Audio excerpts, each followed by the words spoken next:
Darah tu macam biasa, dia proses jadi biskut. Lemak tu pula, Leonardo cairkan. Lepas tu dia guna buat sabun dengan lilin. Sabun dengan lilin ni ada yang dijual dekat kedai dia, ada juga yang dia bagi dekat jiran tetangga dia. Welcome back to channel Pukul 3 Pagi. It's me Syafinas. Terima kasih sebab dah klik video ni. Kita semua dianjurkan untuk memuliakan jiran kita. Tak sempurna iman kalau jiran kita kelaparan. Tapi, macam mana kalau korang berjiran dengan Leonardo Cianciulli? Sekali tengok, Leonardo ni macam baik je. Dia selalu jamu tetangga dia. Makan biskut, makan kek, semua yang dia buat sendiri. Sedap-sedap pula tu. Tapi yang jiran-jiran dia tak tahu ialah biskut yang diorang buat cicah dengan teh tu dibuat dengan menggunakan darah orang mati. Sebelum kita sambung cerita hari ini, jangan lupa subscribe ke channel Pukul 3 Pagi untuk membantu channel ini berkembang. Let's jump into today's story.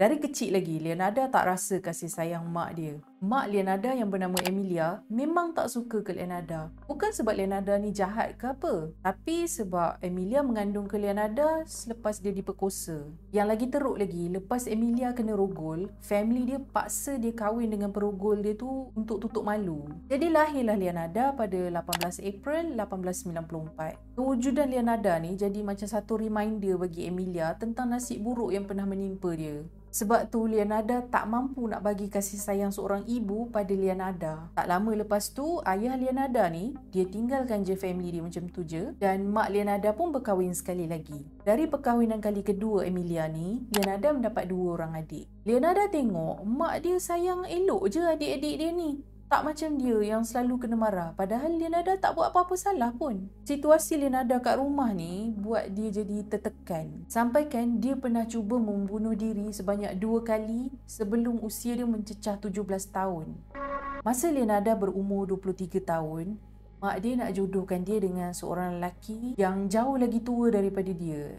Lelaki ni berharta. Emilia masa ni nak sangat Leonardo kahwin dengan lelaki kaya tu sebab keluarga dia dah lama susah. Jadi dia ingat kalau lelaki tu jadi menantu dia, mungkin dia boleh tumpang senang sikit. Leonardo tak setuju dengan pilihan mak dia sebab dia dah ada buah hati sendiri, iaitu seorang lelaki yang bernama Rafael.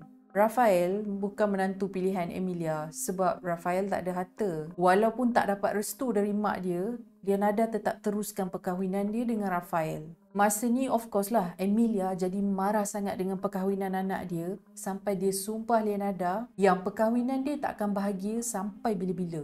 Leonardo rasa kutukan mak dia tu jadi satu kenyataan. Sebab sejak dia kahwin dengan Rafael, hidup dia penuh dengan kesusahan. Rezeki dia orang sehari-hari tak pernah cukup sampai dia orang terpaksa berpindah randah dari satu bandar ke satu bandar untuk cari peluang. Tapi nasib suami isteri ni masih macam tu juga, masih melarat. Tak cukup dengan tu, pernah sekali ni rumah yang diorang duduk hancur sebab ditimpa gempa bumi. Kesian kan, dah lah tengah susah, lepas tu hilang tempat tinggal pula. Selama bertahun-tahun Leonardo berkahwin, dia pernah mengandung sebanyak 17 kali. Tapi malangnya nasib Leonardo ni, daripada 17 kehamilan dia, 10 orang anak dia mati masa diorang kecil-kecil lagi, 3 orang lagi dia gugur. So yang tinggal hidup selamat cuma 4 orang je. Lepas peristiwa rumah dia hancur kena gempa bumi tu, diorang sekeluarga ni berpindahlah ke satu bandar yang bernama Correggio. Leonardo dalam usaha dia nak cari rezeki, dia bukalah satu kedai kecil. Dan dekat kedai ni dia jual goodies macam kek, pastry, biskut. Lepas tu dia ada juga barang-barang handmade macam sabun dengan lilin. Sejak dia mula meniaga ni, orang-orang dekat kawasan kejiranan dia mula kenal lah siapa Leonardo ni. Sebab dia ni seorang peramah, dia pandai layan pelanggan-pelanggan dia dan orang pun senang berkawan dengan dia. Walaupun masa ni hidup Leonardo ni dah makin lega, tak adalah dia kaya raya tapi better lah daripada sebelum ni kan. Tapi Leonardo ni dia masih terkesan dengan kutukan mak dia masa dia berkahwin dulu. Leonardo takut kutukan mak dia tu akan jadi balik. Dia akan susah balik. Yelah, dari kecil life dia macam susah, dia tak happy. Dah tua-tua ni barulah dia rasa senang sikit. Lepas tu dia ada family, anak-anak yang sayangkan dia. Jadi dia nak buat apa saja untuk protect semua benda tu. Sebab kerisauan dia ni lah, sejak muda lagi, Leonardo ni percaya dengan benda-benda tahyul macam tilik tapak tangan, baca tarot card, jumpa dengan peramal nasib, apa semua tu. Benda-benda tu semua dia sangat percaya. Dia rasa macam ni je cara untuk dia buang kutukan mak dia dulu tu tahu. Masa Leonardo mula-mula kahwin dulu, dia pernahlah pergi jumpa dengan seorang peramal nasib ni. Dan peramal ni bagi tahu dekat dia yang dia akan ada ramai anak, tapi semua anak dia akan mati. Sebab dia percaya dengan ramalan ni, Lianada ni dia jadi protektif yang teramat sangat pada anak dia yang 4 orang yang masih hidup tu. Ada sekali lagi ni pula, Lianada pergi jumpa dengan tukang tilik yang lain pula. Bila tukang tilik tu baca garis tangan dekat tangan Lianada, dia cakap macam ni, sebelah tangan kanan kau ni aku nampak penjara. Sebelah tangan kiri kau pula aku nampak rumah sakit jiwa. Sudah. Pasal Lianada percaya dengan benda-benda macam ni lah, hati dia sendiri jadi tak tenteram. Dari luar, Lianada ni nampak macam baik je. Tapi kat dalam hati dia, ribut, taufan, puting beliung, semua ada. Sampailah tahun 1939, masa ni negara Itali terlibat dengan Perang Dunia Kedua. Masa ni ramailah anak-anak muda warga Itali kena panggil jadi askar, termasuklah Giuseppe, iaitu anak sulung Lianada. Bila Lianada yang protektif dengan anak dia ni dengar Giuseppe ni nak kena pergi perang, huru-hara lah jadinya. Tambah pula dalam 4 orang anak dia, Giuseppe ni anak yang paling dia sayang, anak favourite dia, anak harapan lah kiranya. Sebab Lianada ni dah sedia percaya benda tahyul, entah macam mana dia fikir, dia dapat idea yang dia kena cari tumbal untuk nyawa anak dia. Tumbal ni bermaksud korban nyawa, one to one exchange macam tu lah. Lianada pun tak tunggu lama dan dia mulakan projek korban dia. Macam aku cakap tadi, Lianada ni ada kedai kan. Sebab Lianada ni dah banyak kali ulang-alik jumpa peramal nasib, jumpa tukang tilik. Lama-lama dia rasa macam dia pun dah expert bab-bab meramal nasib ni. So kat kedai dia ni, selain dia jual biskut, kek, sabun semua tu, Lianada juga menyediakan perkhidmatan macam meramal nasib dan mencari jodoh. Kat sinilah datang mangsa pertama dia yang bernama Faustina Setti. Faustina ni umur dia dah 73 tahun. Tapi dia masih lagi belum berkahwin. Jadi dia minta lah Lianada ni cari dia jodoh. Lianada pun bagi tahu dekat Faustina, dia ada calon nak jodohkan dengan Faustina, tapi lelaki tu duduk dekat Pola. Pola ni ialah nama lama bagi Croatia. Kalau Faustina nak, ada beberapa syarat yang Faustina kena ikut.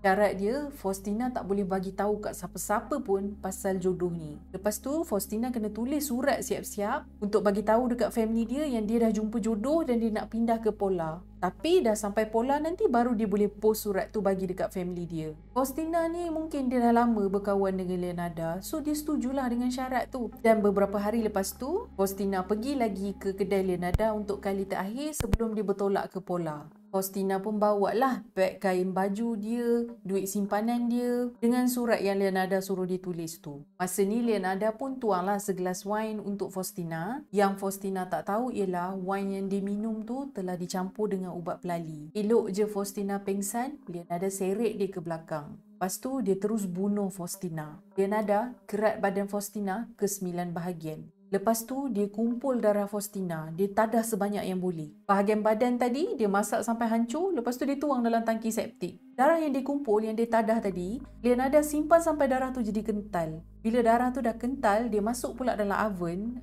oven yang dulu-dulu tu yang buat daripada batu tu kan. Dia masuk dalam oven dan dia keringkan sampai jadi bongkah. Bila darah tu dah kering, dah jadi bongkah, Lianada kisar bongkah tu sampai jadi halus macam tepung.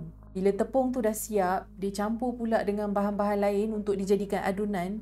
Dan adunan ni kemudiannya dijadikan biskut. Biskut ni, Lianada buat cicah dengan teh. Bukan dia makan seorang je. Dia bagi dekat jiran-jiran dia. Lepas tu dia bagi juga dekat anak dia yang nama Giuseppe tu. Tu nasib Faustina. Datang nak cari jodoh tapi jumpa ajal.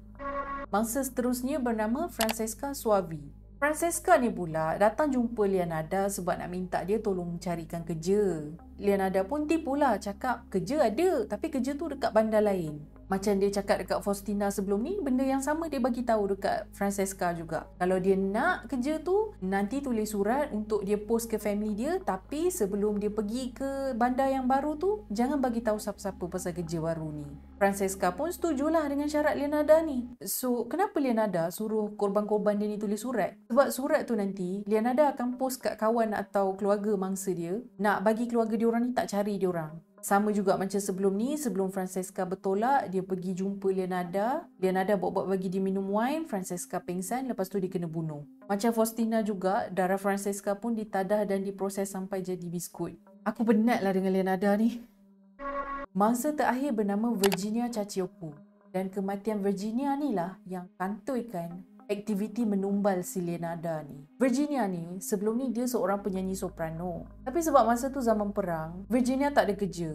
Jadi dia pun pergilah jumpa Leonardo minta dia carikan kerja. Sama je macam sebelum ni, Leonardo janji dia akan carikan Virginia kerja, tapi syaratnya dia tak boleh bagi tahu siapa-siapa sebelum dia pindah. Yang beza kali ni, lepas Leonardo dah bunuh Virginia, dia proses Virginia ni lain sikit. Virginia ni berbadan besar. Jadi kali ni, selain daripada darah, Leonardo kumpul juga lemak dari badan Virginia. Darah tu macam biasa, dia proses jadi biskut. Lemak tu pula, Leonardo cairkan. Lepas tu dia guna buat sabun dengan lilin. Sabun dengan lilin ni, ada yang dijual dekat kedai dia, ada juga yang dia bagi dekat jiran tetangga dia. Yang bezanya, Virginia dengan mangsa-mangsa sebelum ni, dia tak ikut cakap Leonardo bulat-bulat. Walaupun Leonardo dah bagi tahu dia jangan bagi tahu siapa-siapa pasal kerja baru dia tu nanti, Virginia pergi bagi tahu juga dekat kakak ipar dia. Bila Virginia hilang macam tu je, kakak ipar dia terus buat laporan polis. Kakak ipar dia bagi tahu polis yang kali terakhir dia nampak Virginia masa dia pergi kedai Leonardo. Lepas tu Virginia tak keluar langsung dari kedai tu. Mula-mula Leonardo memang tak mengaku apa-apa. Polis pun tak syak dia membunuh sebab dia perempuan. Polis lagi syak dekat Giuseppe. Yelah, dia kan lagi muda, lagi kuat dari mak dia. Bila anak kesayangan dia kena tuduh, terus Leonardo buka mulut dan mengaku semua benda yang dia dah buat. Dia bagi semua detail macam mana dia perangkap mangsa dia dan macam mana dia proses mayat dia orang dalam usaha dia nak hapuskan bukti. Leonardo ni pun satu juga. Setiap kali mangsa dia datang tu, dia orang kan bawa duit simpanan dengan kain baju dia orang sebab dia orang ingat dia orang nak pindah kan. Lepas dia bunuh mangsa dia tu, dia pergi joli duit dia orang. Lepas tu kain baju pula yang mana boleh jual, dia pergi jual. Orang sekeliling yang kenal dia sebelum ni hidup sederhana, jaga anak. Jadi heranlah macam mana dia boleh ada duit sedangkan masa tu tengah perang kan. Orang lain makin susah, dia pula makin kaya. Tapi tak ada siapalah syak yang dia ni sampai sanggup membunuh. Bila dah pecah rahsia si Leonardo ni, satu pekan Regio tu remang, jijik semua ada. Mana taknya, korang bayangkan, ada yang dah makan biskut dekat kedai dia, ada yang dah mandi pakai sabun yang dia bagi. Aku tak boleh bayang. Leonardo dibicarakan pada tahun 1946 dan sepanjang perbicaraan tu, dia langsung tak tunjuk yang dia menyesal dengan perbuatan dia. Dia tak menyesal. Dia tak menyesal dia bagi orang makan biskut mayat. Bagi Leonardo, dia rasa perbuatan dia tu justified sebab dia cuma nak lindung anak dia. Leonardo dihukum penjara selama 30 tahun dan diikuti dengan tahanan di rumah sakit jiwa selama 3 tahun. Apa yang tukang tilik dia dulu ramal, betul-betul jadi juga. Sebelah tangan kanan penjara, sebelah tangan kiri rumah sakit jiwa. Leonardo meninggal dunia pada 15 Oktober tahun 1970 semasa dia berada di rumah sakit jiwa di Palazzo akibat serangan strok. Perkakas macam kapak dengan kawah yang Leonardo pernah guna untuk potong dan masak mangsa dia dulu dipamerkan di The Criminology Museum di Rome. Okey korang, habis dah cerita pasal Leonardo Cenculi dengan biskut mayat dia. Leonardo, apa yang kita boleh belajar dari cerita Leonardo Cenculi ni? Jangan jadikan kawan korang sebagai biskut. Okay guys, terima kasih sebab dah menonton sampai setakat ni. Kalau korang suka dengan video ni, jangan lupa tekan like dan share ke social media yang lain. Tekan subscribe dan turn on notification supaya korang tahu bila ada video baru. I'll see you in my next video. Bye. Assalamualaikum.